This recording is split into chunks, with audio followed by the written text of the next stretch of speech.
Hi, welcome to Suspended in Thought. Have you ever wanted to know exactly what someone else was thinking? I know I have.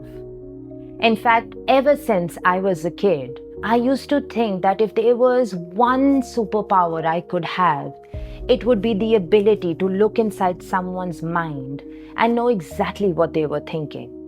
Basically, Professor X from X-Men. And at the time, I couldn't imagine a more powerful thing to possess.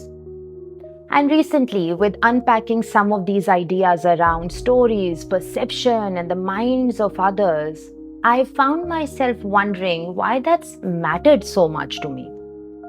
And I think part of it comes from the fact that I've always struggled with the notion that we can never fully know what another person is thinking. And there's something about that which has always made me feel uncomfortable. Because somewhere in me, I think I've always wanted certainty. To know that what someone is telling me is true. And as a teenager then, the idea of reading minds felt like the ultimate solution to that problem. Because if I could access someone's thoughts directly, then surely I would finally know the truth. But the more I've thought about it now, the more I've started questioning whether access to someone's thoughts would actually give us truth at all. And I was rereading The Untethered Soul recently, and one of the ideas in it is how you are not your thoughts. You are the one observing your thoughts. And I started wondering, if that's true, then what exactly are your thoughts? And how much do they actually represent us? And the more I reflected on it, I began trying to understand thoughts in a few different ways. So these are some of them.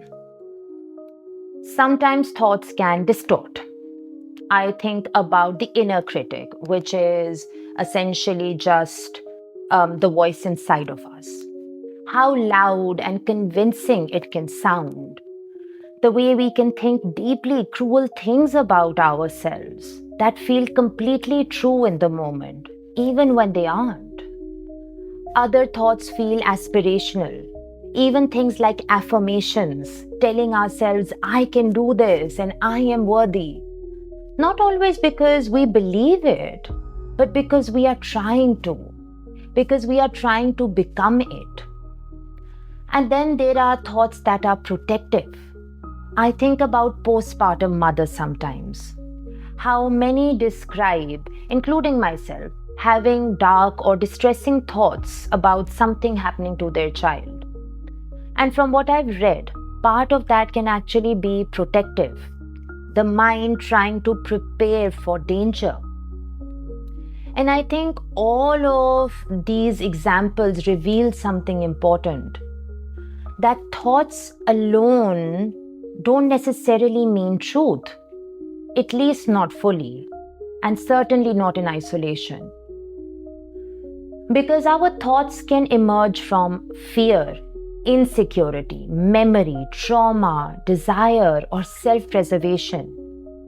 And often beneath them are feelings we ourselves may not have fully understood yet. Which means thoughts on their own can sometimes actually be misleading. And all of this has made me realize that thoughts are not always declarations of truth. Sometimes they are instruments, ways of protecting, rehearsing, processing, coping, or becoming. And then I was able to reflect on this further when I was listening to Pico Iyer say something. He said that we sometimes need to step away from experience in order to make sense of it.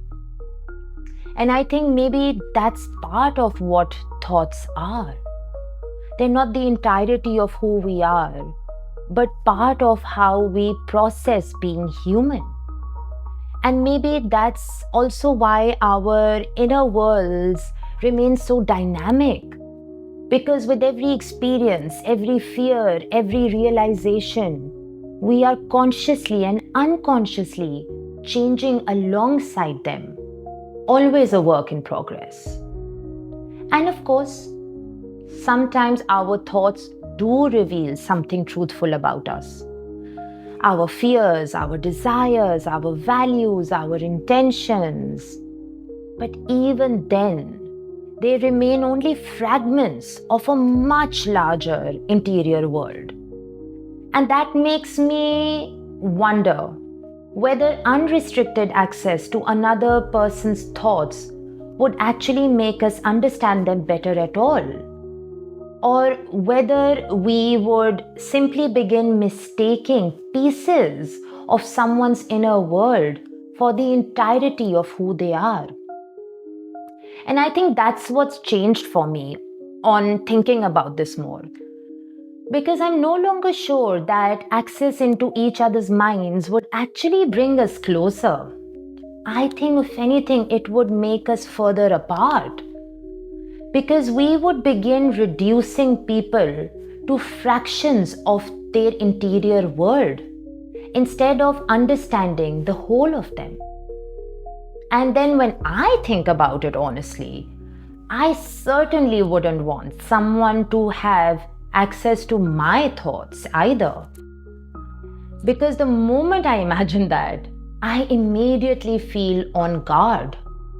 Like I would no longer have access or the freedom to roam my own mind, to stumble, to misjudge, to think the wrong thing and realize it's wrong, to wrestle privately with fear, contradiction, insecurity, or confusion before arriving at or sharing that understanding.